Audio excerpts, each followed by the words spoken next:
વિગતવાર સમાચાર તો અમેરિકાથી ડિપોર્ટ થયેલા 33 ગુજરાતીઓને લઈને આ સૌથી મોટા સમાચાર 33 ગુજરાતીઓને પોલીસ નિવેદન માટે બોલાવશે નિવેદન મારફતે પોલીસ એજન્ટોની માહિતી મેળવશે ગુજરાતીઓ મારફતે પોલીસ એજન્ટો પર તવાઈ બોલાવશે સૌપ્રથમ અમદાવાદમાં એજન્ટો સામે જાણવાજોગ દાખલ થશે ફરિયાદ અને ત્યારબાદ અમદાવાદમાં દાખલ થનાર જાણવાજોગના આધારે 33 લોકોના નિવેદનો લેવાશે નિવેદનમાં નાના બાળકોને બાકાત રાખવામાં આવશે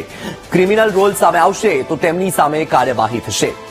તો આપણે જણાવી દઈએ કે જેટલા લોકોને ડિપોર્ટ કરવામાં આવ્યા છે તેમાંથી 33 ગુજરાતીઓ છે એ ગુજરાતીઓને લઈને આ મોટા સમાચાર છે કે તેમના નિવેદનો લેવામાં આવશે અમદાવાદમાં જાણવાજોગ દાખલ થશે અને તેના આધારે નિવેદનો લેવાશે એક વાત એ પણ છે કે નિવેદનમાં નાના બાળકોને બાકાત રાખવામાં આવશે પરંતુ સૌથી મોટી વાત અહીં એ છે કે આ જે નિવેદનો લેવાશે તેના આધારે કબૂતરબાજો સુધી પહોંચી શકાશે એટલે હવે કબૂતરબાજો માટે આ ચિંતાના સમાચાર છે કે જેટલા પણ લોકોની આમાં સંડોવણી હશે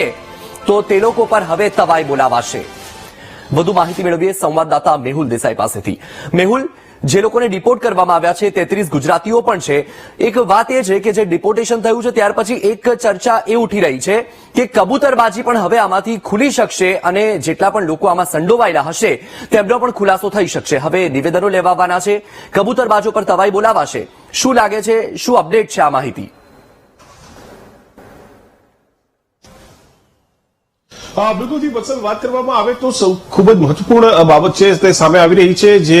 માહિતી મળી રહી છે તે પ્રમાણે જે પણ લોકો ડિપોર્ટ કરવામાં આવ્યા છે તે તમામ ગુજરાતીઓ છે તેમના નિવેદન લેવામાં આવશે પરંતુ તેમાંથી બાળકો છે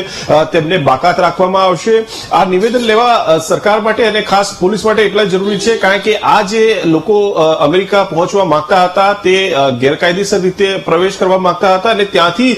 તેમની અટકાયત જે છે તે કરીને તેમને ડિપોર્ટ કરવામાં આવ્યા છે એટલે ગેરકાયદેસર રીતે અમેરિકા મોકલવાનું જે નેટવર્ક છે તેમાં ખાસ ગુજરાતની અંદર જે એજન્ટોનું નેટવર્ક છે તે એજન્ટોની સામે કાર્યવાહી કરવા માટે પોલીસ તૈયારીઓ કરી રહી છે તમામ જે ડિપોર્ટ કરવામાં આવેલા ગુજરાતીઓ છે જેમાં બાળકો સિવાયના જે લોકો છે તે તમામ લોકોના નિવેદન લેવામાં આવશે કારણ કે અલગ અલગ રૂટ ઉપરથી આ તમામ લોકો જે છે તે અમેરિકાની બોર્ડર ઉપર પહોંચ્યા હતા અને તેમની ત્યાંથી અટકાયત કરવામાં આવી હતી તો આવા એજન્ટો જે કરોડો રૂપિયા લઈને લોકોને વિદેશ મોકલી રહ્યા છે અને ખાસ અમેરિકા મોકલી રહ્યા છે તો તેવા એજન્ટોની સામે કાર્યવાહી કરવામાં આવશે કારણ કે જે એજન્ટો છે તેમાં સૌથી વધુ એજન્ટો ગાંધીનગર અને મહેસાણામાં સક્રિય છે આ પહેલા પણ અનેક એજન્ટોની સામે કાર્યવાહી ગુજરાત પોલીસ કરી ચૂકી છે કારણ કે ભૂતકાળમાં પણ અનેક એવા કિસ્સા સામે આવ્યા છે વત્સલ કે જ્યારે તેવા લોકો જે બોર્ડર ઉપરથી પકડાયા હોય અથવા કોઈ ગુજરાતી જે છે તે હતાહત થયું હોય ડીગુચાના પરિવારની સ્થિતિ શું થઈ હતી તે આપણે સૌ જાણીએ છીએ કે શિયાળામાં તેઓ ત્યાં પહોંચ્યા હતા અને ત્યાં તેમનું મૃત્યુ છે તે નીપજ્યું હતું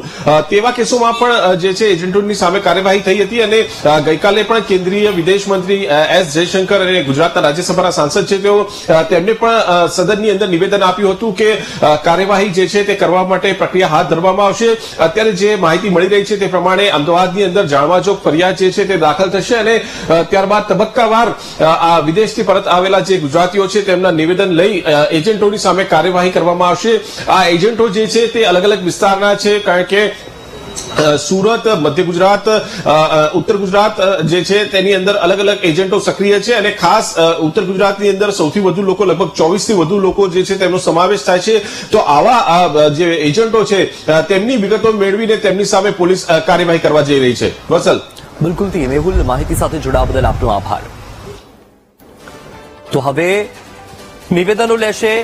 અમેરિકાથી ડિપોર્ટ થયેલા 33 ગુજરાતીઓના અને એ નિવેદનના આધારે જે એજન્ટો છે એજન્ટો સુધી પહોંચી શકાશે તેવી પણ એક શક્યતા અને જે એજન્ટો બેફામ બન્યા છે તેમની પર રોક લગાવાશે